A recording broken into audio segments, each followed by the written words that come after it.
Great, thank you all for all that information. So we want to open it up to questions, and like we said, we're really looking for a dialogue and a discussion here. I think the panelists raised some interesting questions, and so we want to hear answers as well as questions. So if you would, when you have a question, go to the mics, or the mics will come to you. So let me open it up, and if anybody would like to start with a question. Yeah. Bill Josephson from Auburn University. This is for Richard. Does Rose-Hulman have a strong co-op program, and is that a source of conflict with the whole global study program as well? I wouldn't classify a co-op program as very strong, but we do have a co-op program. Highly encouraged with this high percentage of your students taking Nope, no. I think we have about, I don't know, less than 5% maybe. Yeah.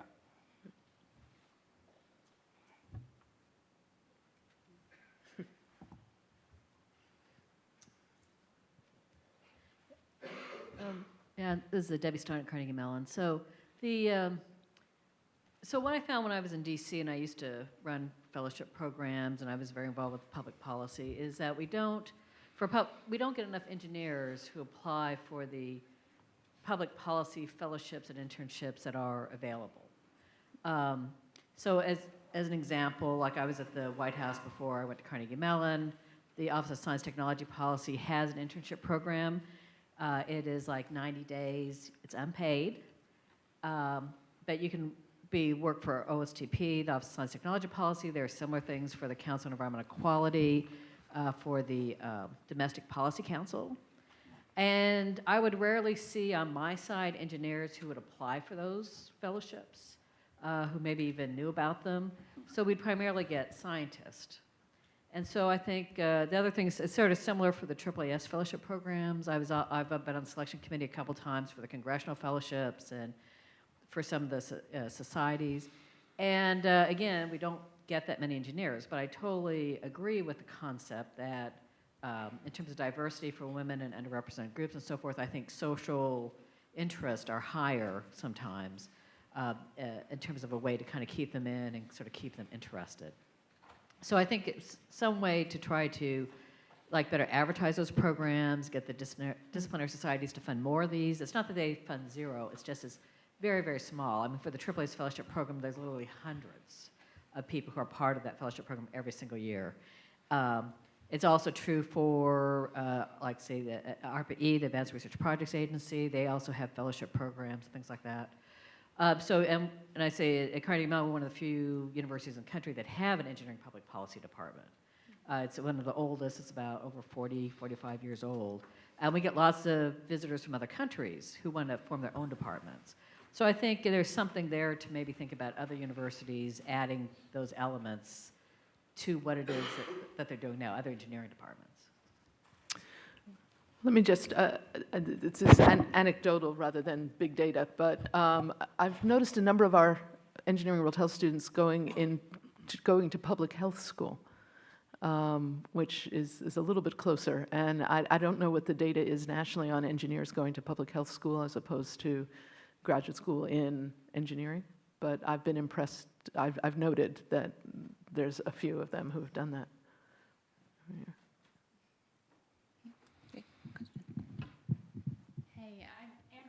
From University of Alabama, Birmingham. And I really thought, Richard, your question was interesting about can we provide meaningful international experiences for students without them leaving the country? Is that a possible thing to do? And that's something that I've been discussing with people in my school.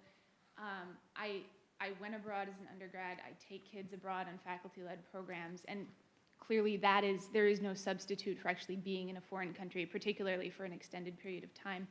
But especially at big public schools, we're never going to get all of our kids out of the country. We're never even going to get a majority of them for a variety of reasons. And so how can we incorporate those kind of international experiences into the curriculum in a way that it's not an add-on class that students have to take, that it is part of the core classes that are required for all of our students to take? And one of the things that I've been toying with but have not done is using the same kind of technology that I use for research collaborations with foreign collaborators, right? Skype, Dropbox, Google Docs. We share files back and forth. For free, right? I can have face-to-face video conferences with people in anywhere in the world. And so could we incorporate design projects or something into classes where the students would be working with students at foreign universities who are taking a similar technical class? And it's going to require faculty who have the kind of connections to do that, right? Maybe with universities where we have partnerships or exchange programs already. But I think that might be one way to do it. But I would love to, if anybody else has other ways of doing that, I think this is important enough that it needs to be something that touches all students somehow. Yeah, go ahead. While the microphone's getting there, just a quick show of hands. I've been a part of some discussions here and in other places. How many of you have a program like connection with the design courses and having that international component? Does anybody? So a good number. It'd be interesting to hear how those go. Great. Yeah, I just want to respond to what Amber said. We actually have a course called Solar Power for Africa. It's an elective. So for the fall semester, the students actually video conference weekly with a team in, I think last year it was Ethiopia. And then over the winter break, they actually take the trip over there and do a project over about 2 weeks, 2 to 3 weeks. So there are models for doing what you say. It's not the same kind of full semester sort of immersion, but there are models out there.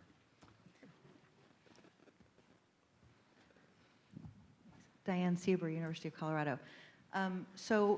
One of the great ways to try this, and it seems to work across departments, is if you focus on the fact that 65% of engineering jobs are now globally oriented in the sense that we are handing off projects around the clock.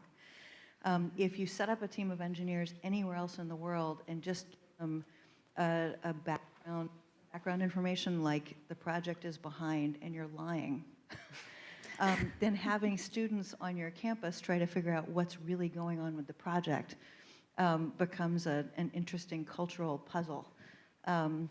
So I mean, I think that we're doing this in several classes at CU, and I think just setting up the idea of trying to collaborate cross-culturally, mediated by a flat screen, is a pretty big eye-opener. But I do have a question, and that has to do with also, for those students who can't go abroad to engage in these international experiences, to what extent can we broaden the experience for students who can't do that, who still can participate in what you're doing? Is there a way for teams to engage with a team on the ground, but the team that is present on our campus can't go? And what are some of the other thoughts you've had on how we can expand the exposure of students who stay behind to those experiences that are happening abroad? One of the things we do is a design competition focused exclusively on very low resource areas. So a lot of the students who participate in that have not themselves been to those very low resource areas, but have had to become educated about the constraints. You know, it's a relatively minor, but it at least gets their head going in a different direction. Just to try and talk about the 2 or 3 last points. I mean, they're all excellent. Let's start with the last one. One of the key things that I find that will help these programs go is having faculty who are well informed, faculty who have good connections with international collaborators. Because sometimes if you don't know somebody out there very well, some folks will promise one thing and not deliver anything. So you do need those connections. So having our own home faculty be well informed with those connections will help, programs like that quite a bit. And the other thing is, having international collaborative projects has worked fairly well for, especially our civil engineering program. They've had collaborative projects with folks in Ghana and I think someplace in South America, where they basically work on this same project but different aspects. And then at the end, our students travel to go make the final presentations over in Ghana. Now, it would really be nice if the Ghanaian students could also travel here and have that experience. But then that means we have to find funds to be able to do that. Now, I think there are also other models that I've read about. How about having just a global engineering course? It could be either some elective, where you're talking about all of those things, and make it a requirement that if you're not going to travel, then you must take this course, you know? But if you're going to have some program that requires that you travel, then, you know, you don't have to take this course. You know, those are all different things we're trying to look at. We don't have the answers yet. Yeah, I think that it's a challenging question and one that we've been engaged in a conversation with over the course of this. What can you do? And what are the benefits and what are you leaving behind? I think that your global engineering residential academic program is a wonderful possibility. I know of a lot of classes and some of my colleagues that are engaged in a global class that brings together students in India, in the Netherlands, and in the US, all collaboratively working together on a project. I know that Fernanda does that with a colleague just within the US, so we should be able to do this globally to address a lot of the cultural challenges that are coming up. And I was talking about, within one of my classes, I've been trying to experiment and determine gains in terms of cultural competence with students. And so I do everything from playing a game, if you know of the really old game Baffa. I adapt that into a civil infrastructure environment, and I have students kind of immerse in these fake cultures that they have to trade between, which is eye-opening for some students. It's obviously a 50-minute game, but also just integrating global challenges and the exposure of what engineers are going to have to cope with on a daily basis in my classes. You know, I don't want to tip the hand of the affinity group too much in advance, but I want to speak to the power of literature. I mean, really think differently. You know, I sometimes think of reading fiction as travel without the vaccinations. You know, you really get to learn a culture and a society and a history, and engineers are probably not the people to teach those courses, but a collaborative effort where the literature would not be about engineering, but it would be about life in South Asia or India or a selected area of the world that students are interested in. There's now a huge literature, I mean, which there wasn't 40 years ago, I have to say, when I was teaching, but there's now a huge literature about Africa written by Africans, about South Asia written by South Asians in English. And I think students can actually learn a great deal by thinking not only as engineers, but as humanities-oriented citizens. Hi, I just wanted to speak to some of you that are interested in starting a program like this and you need funding. VentureWell has a grant that they give out yearly for $35,000 to organizations and universities that are trying to start sustainable vision types programs for engineering. So it's a good way to seed your program. They won't fund primarily student travel, but they will help with student travel, but they will certainly help fund your partner organization in whatever country you're trying to establish that relationship. The other thing for how to deal with students that are on campus that can't necessarily do the travel, there's a student group at Michigan that has done a really great job at trying to meet the needs of all possible students that are trying to engage. So for instance, if they're interested in working on repairing medical devices, but they can't go, similar to what EWH does, but they can't go overseas, they work with World Medical Relief, which has locations all over the country, that they are one of the way stations for donated equipment. And a lot of that stuff already is not functional before it hits overseas. So they go there monthly and help repair. And they also are learning how to do that medical device repair. The other thing is we're all at universities that are extremely diverse now. So what they do is they partner with other organizations on campus that are culturally minded, right? So we have Ingenieros, which is a Latin American organization organization of engineers on campus. And so they will meet together and share different things so that they get that cultural diversity while they're here as well. So those are some ideas. Back.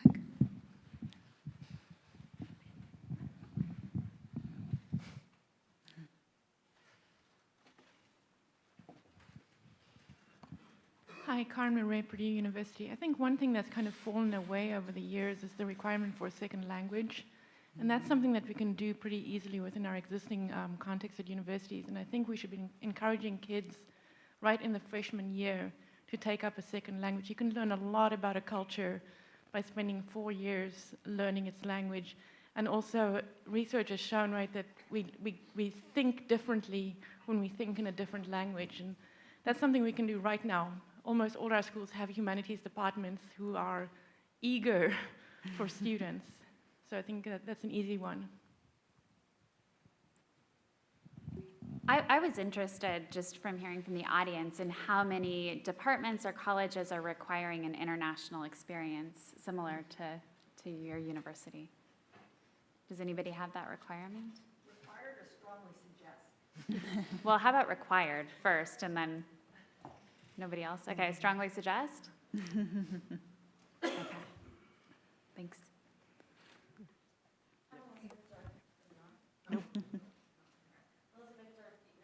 Mexico. And I have a slightly different type of question, and this may be a devil's advocate type of question, because these are absolutely wonderful programs. But with decreasing in funding for education or increasing in enrollment, I know a lot of universities are decreasing the amount of credits because they want people to get through in just 4 years.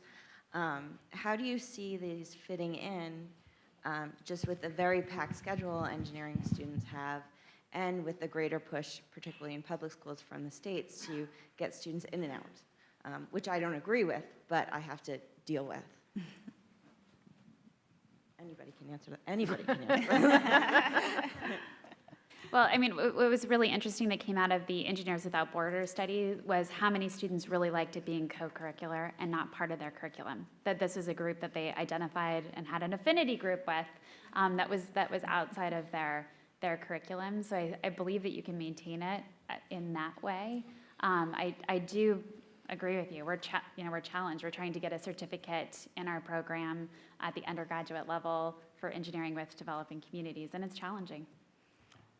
No, my sense on that, just to add on to what Amy said, is you look at all the studies out there, Engineer 2020, 2030, this whole global mindset is not an addition. It is a critical part of the skill set that the students need to be able to succeed. So I'm thinking that we need to take a very hard look at our curriculum and really make sure that it's got its rightful place. It's not something that we're adding on. That might require, disrupting our current programs.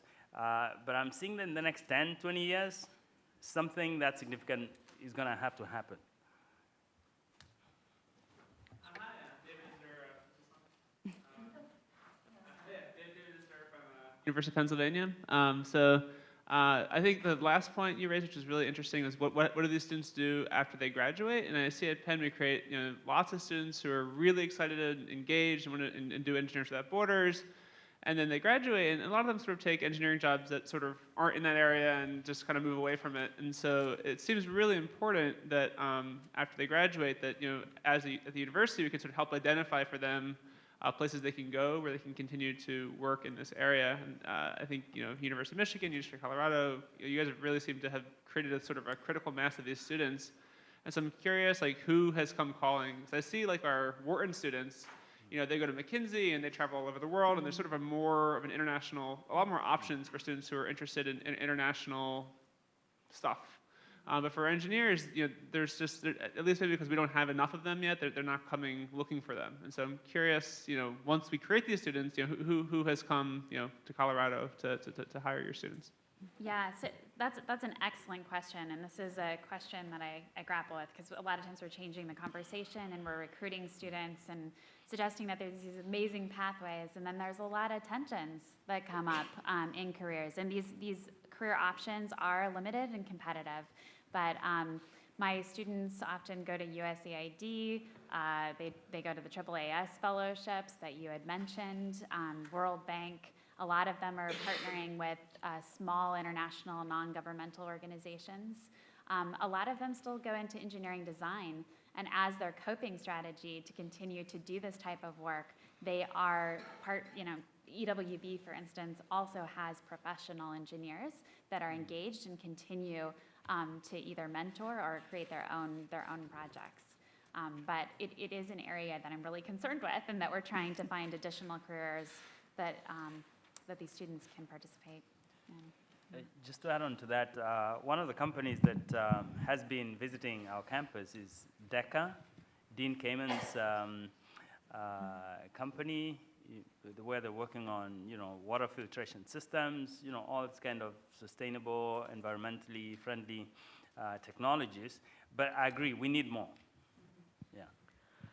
We hear from our students that I think apparently the national norm that about a third of engineering undergrads go to med school, a third go to grad school, and a third go to work right away, go into industry.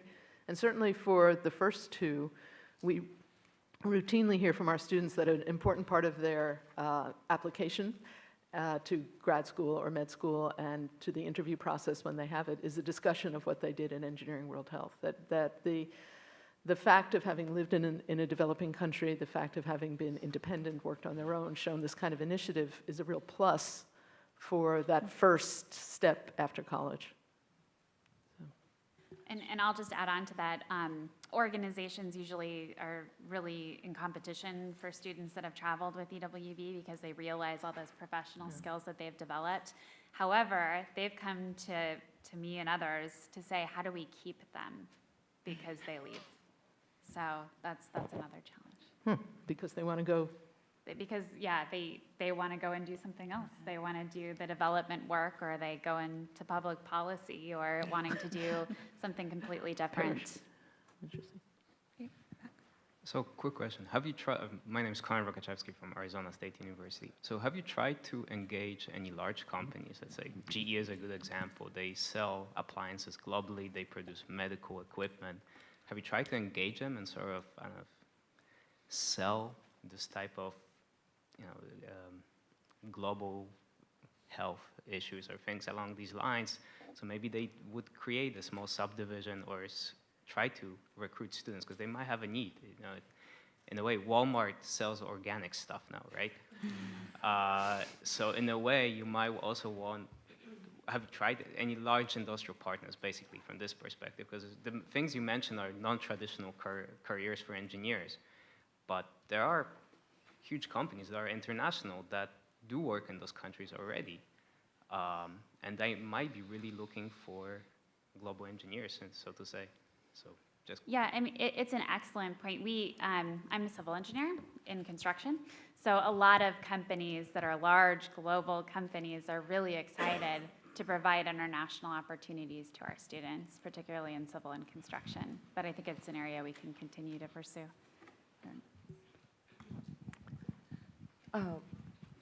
Hi, I'm Maggie from Penn State, and I apologize for my voice.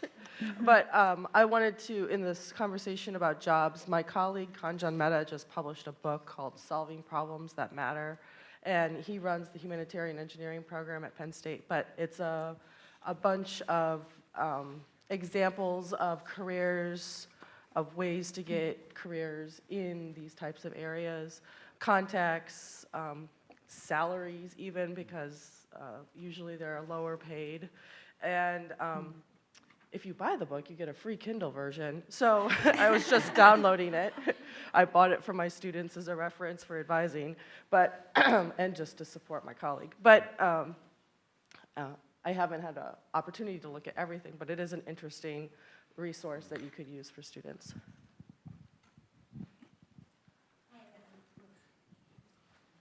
Hi, I'm Amy O'Keefe from Northwestern. We have a program that we started at Northwestern, Design for America, that's now in 30 different college campuses, and we face a similar sort of challenge that you posed at the end, Amy, in ensuring that community benefit is sustainable and the gains from these experiences are not just for our students, but also for our project partners. Could you speak a little bit more about how you approach that? Yeah, so this is the biggest challenge. I know that EWB, I didn't put it up there, but they've recently changed some of their mission statements. So they're working on long-term partnerships with the same university team with a community so that it's long-term maintenance and feedback and continued partnership with those communities to ensure that they're sustainable. And I believe that a lot of organizations are doing that. At the graduate level with the Mortensen Center, we are partnering with NGOs that have long-term relationships with the specific communities so that we can continue to monitor and evaluate gains and make sure that those are sustainable. But that's just two of the organizations that I know of, and that's changed. My take on that is, yes, the community needs to benefit, but I'm more concerned about the local engineers or engineering students, because I feel like we need to bring them into the conversation to be part of the solution. If you're designing some clean water system for a community, you're there this year, next year you won't be there. They need the local engineering students to take over, So the question is, how do we bring those engineering institutions on board to be part of what we're doing? Because otherwise you're seen as these foreigners who come in and they do their thing and they're out, It's not really a sustainable solution. So, I mean, I agree, but maybe we could broaden it a little further by bringing in engineering education into that discussion as well. A shout out to GE Foundation, which was mentioned earlier. Another part of Engineering World Health is that we run programs in country to train biomedical engineering technicians. And that program, which runs about $500,000 per year per country, is funded by the GE Foundation. So they are attempting to get at the issue of the absence of biomedical engineering technicians in that way. I have not been able to get them to give us any funding for scholarships for Summer Institute.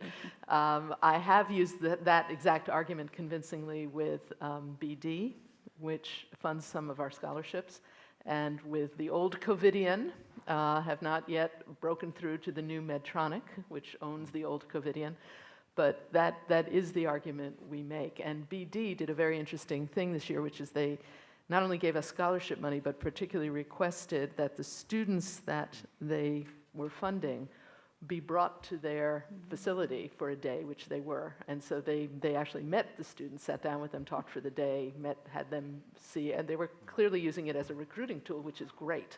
So, to the benefit of everybody. So I think it is a good pitch to make. Sean Jordan, Arizona State. I'm wondering if in any of your programs you've worked with tribal nations domestically, and if so, if you could share some of your experiences.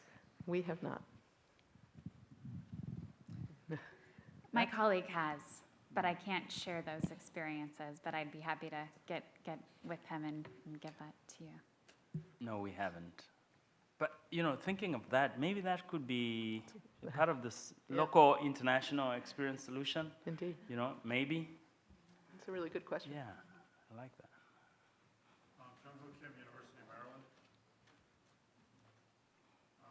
I've done some EWB projects. There's one in Ecuador we did, and a couple in Burkina Faso. And it's been a great experience for us and the students. The community, they benefit as well. But, it's sort of arrogant, I think, for us in the first world to parachute in with solutions that we've derived for the community. And, if we have spent $30,000 on an EWB project, $20,000 of it is spent traveling to these countries, and maybe a third of it, $10,000, may be spent on money, is spent on purchasing equipment, and stuff like that, and setting stuff up. So at least from an economic perspective, people in Burkina Faso, they know how to set up solar systems. We should be sending this $30,000 over there And instead of us setting up 12 systems, they can set up 36 systems. So is it really economically wise and morally wise and culturally wise for us to be coming in and doing these things for them? Why not use this money to foster training and education and stuff like that in these countries instead?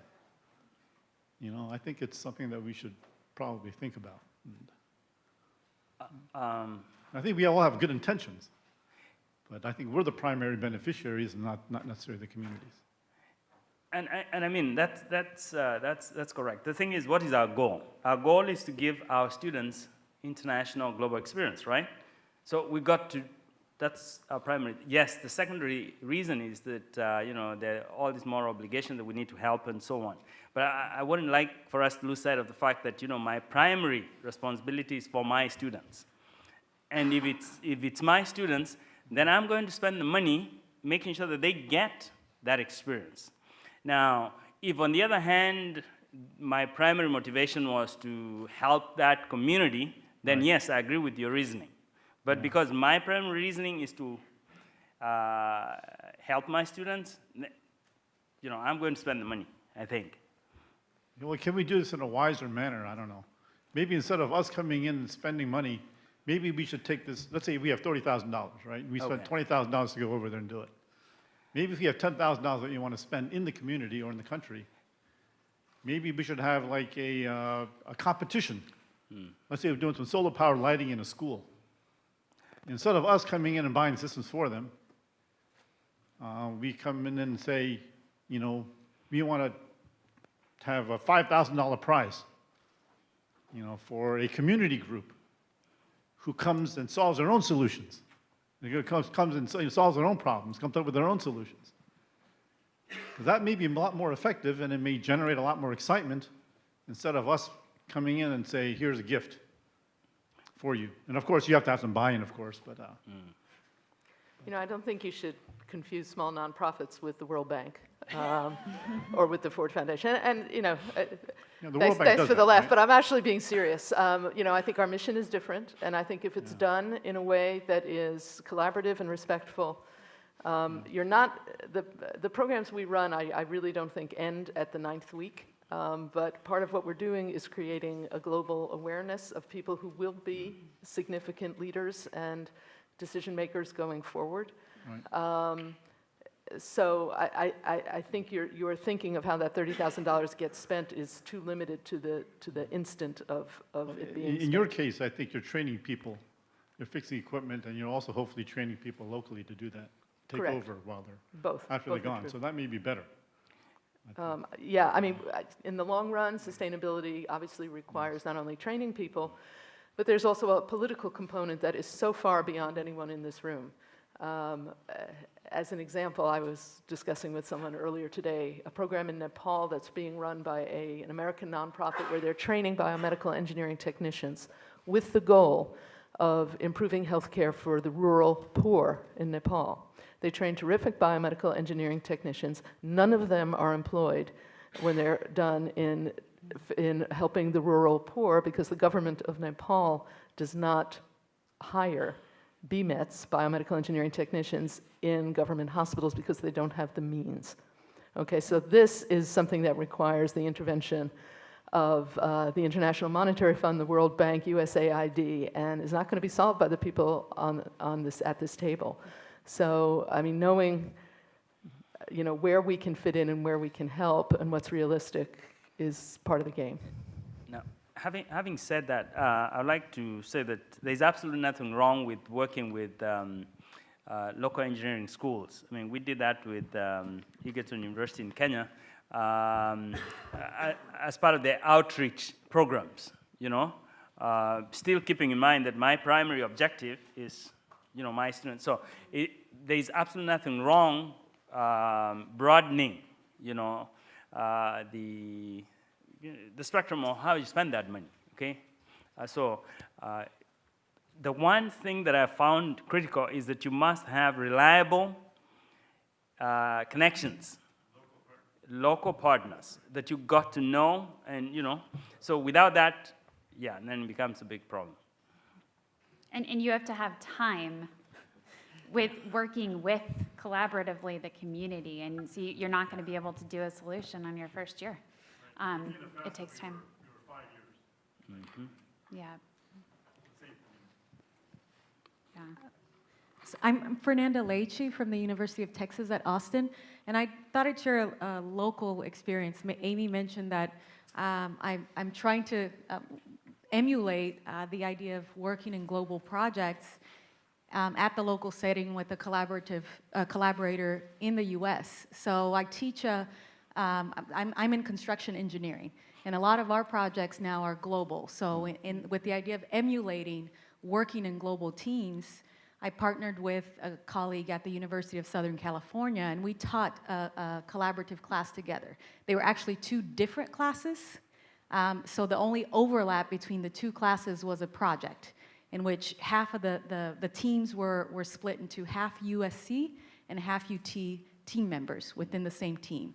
So the USC students had specific deliverables that they submitted to their UT team members so they could do their piece of the work. And then we had a once-a-month integrated project session that was in a distance learning classroom at both institutions. So the students worked in between those monthly sessions, they worked online with each other, working on those specific deliverables. So the way that we solved this challenge was by having very bounded problems. So they were working on building a clinic building, developing a model for it in with an evolving level of specification and drawings, and those were the USC students that were providing those drawings and specs to the UT students that were developing cost estimates, schedules, and simulations for construction, which was also evolving as the project evolved. And it was a great way for them to experience what it would be like to work in a global team in which you have the barrier of not being located in the same place with your counterparts, with your team members, but at the same time, and you have other communication barriers as well by the fact that you're not sitting face to face with your team members. So even an emulation experience, I think, was very enriching for our students, and we did that twice at this collaborative class. And we didn't have to change the curriculum. We didn't have to create a new class.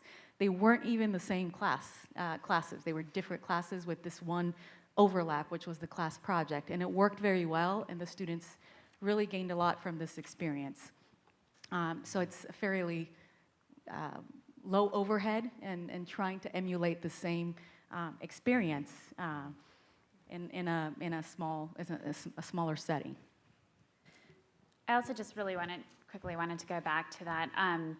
A lot of my students that have been on practicums have actually been working on training materials, and the best way to train local citizens on, for instance, seismic retrofit of their houses to prepare for disasters. And so there's a lot of things that we can do here with maker spaces and 3D printing that may help facilitate training. And so I think 50% of my students have only been focused on training of community members. So hi, Michael Andy from Arizona State. ABET has proposed revisions to the student learning outcomes. I'm curious of how that might impact the sustainability of global engineering programs. So as I understand it, we don't know. Yeah, right. But I mean, it seems like a really strange thing that they've done of collapsing these learning objectives, and I fear that global engineering is going to be, is not going to be as prominent in consideration about accreditation. So how important do you think accreditation of programs is compared to just general student interest that they might do extracurricularly or whatever? Okay. Yeah, I'm thinking that there are two drivers. One is the ABET accreditation, but then there is also the push from other stakeholders. For our case, alumni and the companies who employ our students were really big on pushing global engineering. So for smaller schools like ours, with the other stakeholders still pushing, so the effect might not be too bad. But in the long run, I don't know. I need to study that a little more because I'm not too sure exactly the direction that ABET is going. I haven't seen that particular document yet, so I don't know.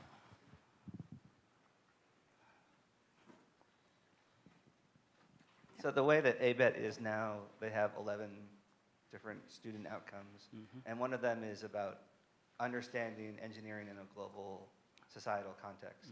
And so what they've proposed is to collapse it to 6 learning outcomes, one of which is practicing engineering design that then produces solutions that are useful in a global societal context. And so it seems like there might, you can meet that learning outcome without actually doing anything in a truly global societal context, right? Like, I don't know if the global engineering programs sprung out of that ABET 2000 criteria, or if it's that growth was reflected in that. But it seems like it's the way that ABET is going is that it's not as important as it might be. Speaking as the political scientist that I used to be, it's a good advocacy tool for those of us in the room who care about this. I mean, it's something you can point to and tell your dean and provost and president that this is the next great thing, and you're going to be required to do it, so you might as well get on board. So just to try and make sure we understand. So going down to 6, we're not really losing the global engineering and societal context. We're not losing, but it's becoming a little murkier. Right. So my view is that we might lose that. Yeah. You could point to any clause and say, oh, we're doing that. Yeah, and from my experience, like I said, even with the present definition that we had, the school didn't feel the urgent push to develop an engineering. What really gave us that impetus was these other stakeholders saying, you know what, you guys, if you're going to continue being relevant, you must have this. So long as we have these other stakeholders pushing, it should be okay. Now, I don't know about other schools. Yeah, I mean, I guess I don't think that it's going to decrease the amount of student interest and engagement in these activities, because I think that there's a groundswell of passion for this, and I also believe that organizations want to hire people, students that have gone through this. But in terms of curriculum, I do think it will have an impact on limited resources. I hope not. Kyle Reed, University of South Florida, over here. So this is a project that I've been involved with, or have not been involved with, but it's a good example of kind of an ongoing design. It's the Jaipur Knee with India. It's out of MIT, and they've been working with them locally. They send groups over there to work with it, and they come back, and it's a $40 prosthetic knee that is actually starting to come back and influence prosthetics in the US because of its low cost, and it works pretty well. And the reason I'm bringing it up is the idea of how they did it is it's kind of, they go over there, they work with them, they really just kind of get in the ground and find out what they need. They come back, they have design teams in the US as a part of it, and then they go back, they try it out, they see what worked, they didn't. And so it's not everyone that's directly going there and being involved, but you get a few people that go there, come back, and then they become kind of the leaders of the team about the requirements. It works with them, they have Skype conversations and things as needed with people over there to find out more information. And so it's not giving everyone that experience, but it's kind of what you said is, it's a meaningful experience because they get to see the video of their design being put on someone over there in a very low-cost setting that's meeting their requirements. And so they can see the outcome of it without having necessarily to travel. And so you get some of them going to travel, being directly involved, but all of the design team being a part of that whole process. So it's one model that you might want to look into is that can work is kind of integrating it with a capstone and having an ongoing iteration from year to year. And then those obviously will spawn more and more different projects as you get to know people over there. So Melco Mask from the University of Maryland. So giving our students this global perspective, being able to do Engineers Without Borders and so on, certainly is good in many respects. Chief among them, it seems, is that the students feel good. Now, having said this, we have to look at the investments of the host institutions that you are visiting. When one goes to a place like a different country in Africa, the people there would have to guarantee many things: the safety of the students, the transportation, the lodging. And the chances are they're probably going to make sure that the lodging conditions are going to be far better than what they're accustomed to. Why? Because these are people from the United States. The question I have is, after all that has been said and done, is there a metric that will tell us the benefits that they got is commensurate to the investments that they have put in to accommodate our students who will feel good?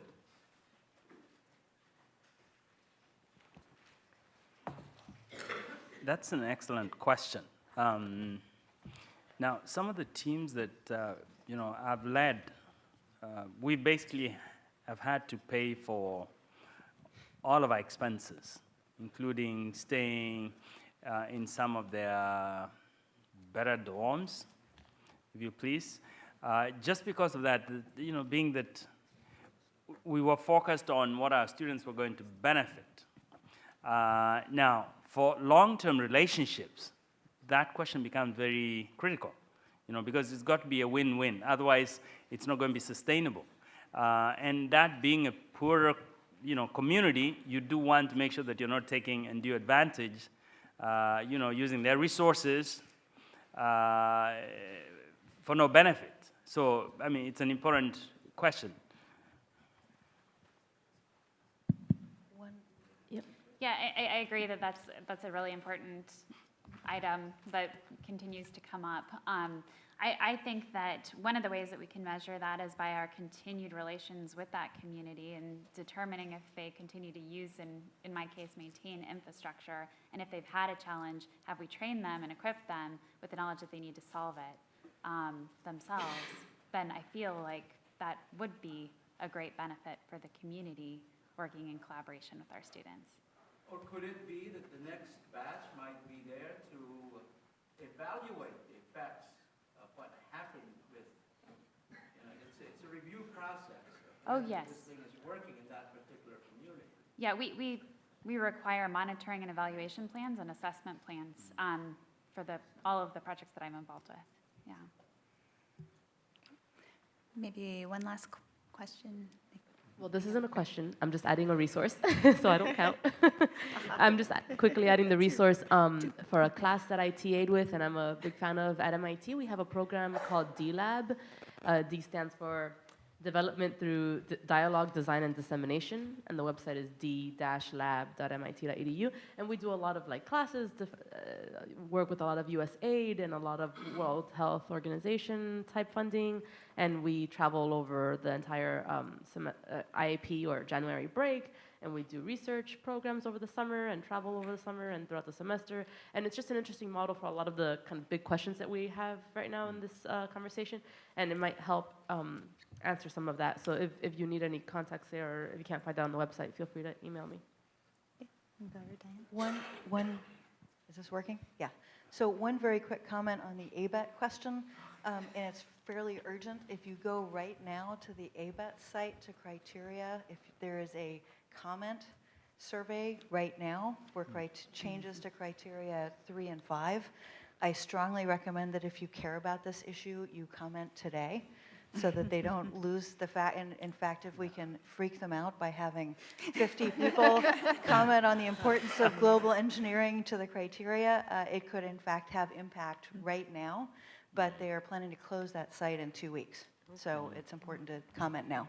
And I just tweeted a link to that. Oh, did you? Great. Okay. Okay. We're on it. Okay. Thank you. All right. Yeah, Said Lotfi from Washington State University. So actually my question also kind of follow up to the other question. So my main question is that what's the objective of this program? Is it training better engineers, training better people? Hopefully in their future there will be better people so they help community, or developing better leaders? And why we should go by this approach? I mean, for example, when we talk about collaboration, very first question is that how do you guys complement each other? So there's basically two questions. One is that what's the objective and why we should go by this approach, not other approaches. Yeah. Well, my answer to your first question is yes to all the above. I mean, seriously, we are, we want them to understand the engineering design challenges, but we also want them to experience what it is like to, what people experience who live in different cultures, so that they are better global citizens. And, this sounds like high-soaring rhetoric, but if you look at our own political system today, we clearly have people in this country who have not a clue what it is like to be someone other than themselves, and have no empathy whatsoever, end of political statement. So, we are about that. I mean, there is that agenda. While they are doing this, we expect them to do good work and to actually make a contribution which is both substantive in the technical sense, and as many people have said, which also involves a collaborative learning and teaching with colleagues in that arena, which in our case is a hospital setting. But they both learn, so it is an educational program. They learn from this experience, but hopefully they also are teaching technicians. We had, as one example, a couple of years ago, we had students in a hospital in Nicaragua where there were no trained biomedical engineering technicians. So our students created a 6-week course for the maintenance guys. That's who they were. They were the plumbers, and taught them the basics of how to clean equipment and how to keep it maintained. So, I mean, they're not training BMETs in 6 weeks, but, and they did this in Spanish. So hopefully it is a give and take. For your second question, why are we doing it the way we're doing it? Do you have other options?